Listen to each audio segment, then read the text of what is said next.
बिस्मिल्लाहिर्रहमानिर्रहीम अस्सलामु अलैकुम वरहमतुल्लाहि वबरकातुहू। अज़ीज़ानी मोहतरम, आज हम बयान करने लगे हैं कि क़ज़ा नमाज़ें किस तरीके से जल्दी अदा करें। कि एक शख्स की एक अरसे तक नमाज़ें क़ज़ा हो चुकी हैं, किसी भी वजह से उसने नमाज़ें नहीं पढ़ी हैं, अब वो क़ज़ा नमाज़ें अदा करना चाहता है। कैसे वो मुख्तसर से वक्त में ज़्यादा से ज़्यादा वाजिबात को अदा कर सके। अज़ीज़ानी मोहतरम, इसका बहुत ही मुख्तसर और आसान तरीका है। वो ये है कि सिर्फ़ और सिर्फ वो वाजिबात को अदा करेंगे, बाकी मुस्तहबात जितने भी हैं उनको तर्क कर सकते हैं। अज़ान और इकामत को भी तर्क कर सकते हैं, तस्बीह ज़हरा को भी, सलामुल्लाह अलैहा को भी तर्क कर सकते हैं। उसको इंशाअल्लाह आखिर पर बयान करेंगे कि कौन कौन से ज़िक्र को तर्क करना है और कौन कौन से ज़िक्र को अदा करना वाजिब है। बहुत ही मुख्तसर तरीके से बयान करेंगे। इसके अलावा यह है कि जितनी रकात वाजिब हैं उतनी रकात पढ़ना ज़रूरी है। 4 रकात वाजिब हैं तो ऐसा नहीं है कि आप 4 को 2 में आप करके पढ़ें या 3 को 2 में पढ़ें, ऐसा नहीं है। आज आपके ऊपर जितनी रकात वाजिब थी उतनी ही रकात आप क़ज़ा की नियत से अदा करेंगे। असर को ज़ोहर पर मुक़द्दम नहीं कर सकते। ऐसा नहीं है कि पहले आप असर की नमाज़ पढ़ें उसके बाद आप ज़ोहर की नमाज़ पढ़ें, नहीं। इसी तरह मगरिब और इशा की नमाज़ के बारे में भी है कि इशा पहले नहीं पढ़ सकते हैं, बल्कि पहले मगरिब पढ़ेंगे उसके बाद इशा की नमाज़ पढ़ेंगे। अगर मालूम ना हो कितनी नमाज़ें क़ज़ा हो चुकी हैं तो क्या करें। अज़ीज़ान मोहतरम, अगर मालूम नहीं है कि कितनी नमाज़ें क़ज़ा हो चुकी हैं तो उसका यह है कि अंदाज़ा लगाएंगे कि मैंने कितने अरसे में नमाज़ें नहीं पढ़ी हैं।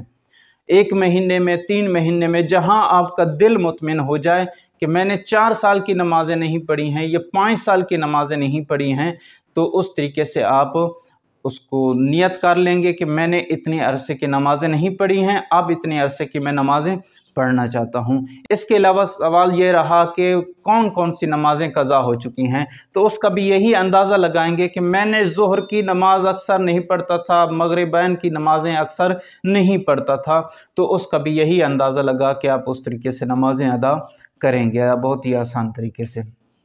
मुख्तसर तरीन तरीका क्या है, ये हम ज़िक्र करने लगे हैं। जो पहले ज़िक्र नहीं किया है वो ये है कि मुख्तसर तरीन तरीका ये है कि आप सुबह की नमाज़ पढ़ रहे हैं और सुबह की नमाज़ आप अल्हम्दु पढ़ेंगे, उसके बाद सूरह कौसर पढ़ेंगे, सूरह कौसर के बाद आप रुकू में जाएंगे।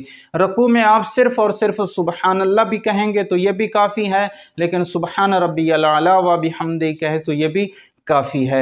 यानी दरूद शरीफ भी ना पढ़ें और 3 बार सुबहान अल्लाह कहने की ज़रूरत नहीं है। इसके बाद खड़े हो जाएं, खड़े होने के बाद सामे अल्लाह भी कहना वाजिब नहीं, उसको भी आप तर्क कर सकते हैं। इसके बाद आप सजदे में जाएंगे, सजदे में जब जाएंगे तो वहाँ भी आप सुबहान रब्बियल आला व बिहम्दी कहेंगे।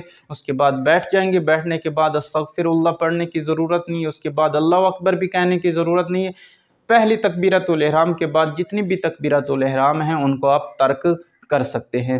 उसके बाद आप सजदे में जाएंगे, सजदे के बाद आप बिहौलिल्लाह ना कहें, इसी तरह आप खड़े हो जाएंगे, बिस्मिल्लाह पढ़ें। उसके बाद आप सूरह अल-हम्द पढ़ेंगे, सूरह अल-हम्द पढ़ने के बाद आप सूरह तौहीद पढ़ेंगे, सूरह तौहीद के बाद आप रुकू में जाएंगे।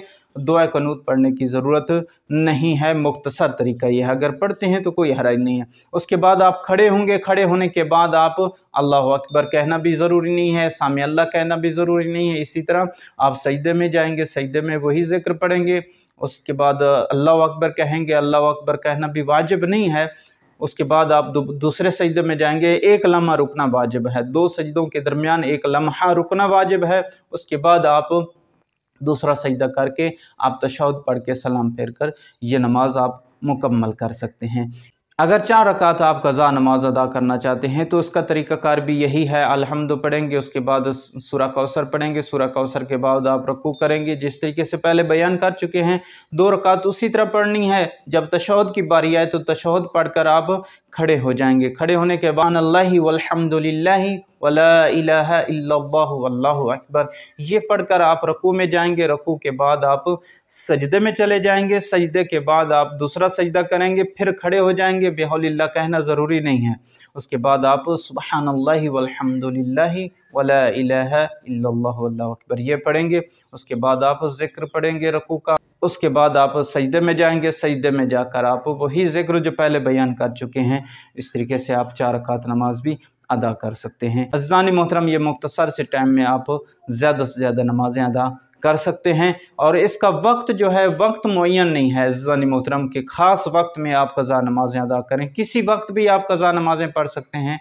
अगर कोई और सवाल हो तो अज़ीज़ान मोहतरम वो मुझे कमेंट में या फिर व्हाट्सएप पर आप कर सकते हैं, इंशाअल्लाह उसका तफ़सीलन जवाब दिया जाएगा। वस्सलामु अलैकुम व रहमतुल्लाहि व बरकातहू।